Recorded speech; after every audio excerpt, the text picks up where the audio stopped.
My name is Kristina. So today we are going to be making a flower arrangement, but it's a different kind of flower arrangement. It's made with pressed flowers and paper.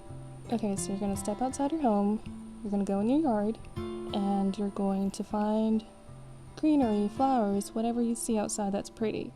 And that is pressable, I guess. Okay, after you collect all your flowers, step back inside your home. Grab a book, any type of book. Today we're using a book about Earth. Well, most of the time when I press my flowers, I forget about them. I come back maybe like 2-3 weeks and I open the book up and I'm like, wait, okay, I have flowers in here. Let me take them out and play with them. But usually it'll take up to 1 to 2 weeks. Or you can get a flower press like this one, and you can find it on Etsy, online, anywhere really. Or you can make your own. After my flowers have been dried and pressed, I like to take a step back and look at them. And they kind of inspire me in what I'm feeling that day and what I'm trying to create with them. For instance, today we are making a vase arrangement. I usually use any type of paper, scissors. I use this clear, tacky glue. You can use the Mod Podge to cover all your flowers and they will preserve the color. And I use a paintbrush to apply the glue and Mod Podge. Okay, so now I'm going to look throughout them and I'll just choose the ones I want to use today. So now that I've chosen them, I'm going to set them aside and I'm going to start outlining my vase. And maybe I'll do some stripes, maybe I'll do a handle. Just create whatever you like, whatever is pretty to you.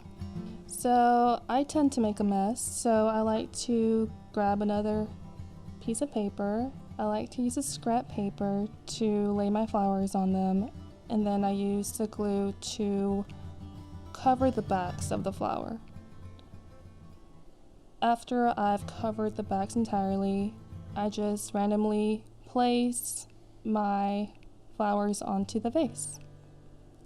I like to start off with greenery. I'm not sure why. I think it's because I'm a floral designer, so that's usually how I start off my vases. Then I just keep going. I place flower after flower and just taking a look just to see how my design is going.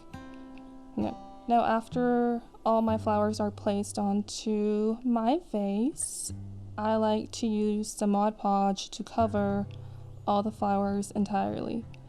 And I know it looks like there's Mod Podge all over the place and it looks kind of gross, but trust me, it will disappear. Now, you go make one and take a picture and share it to @PublicArtShare. For more of my work, follow me on Instagram at FlowerGalBoutique. Wow. Thank you, Kristina, for showing us how you make your work. It was a lot of fun making art with you, and I hope everyone goes and checks out her Instagram and tries to make one at home. I've got those flowers cooking back there, so as soon as they're pressed, maybe we'll get to make our own version of that. So feel free, if you have flowers blooming in the backyard, to go out and clip them and put them in a book, and we'll check on them in a week. I hope everybody has a great weekend. We'll see you next week. Take care.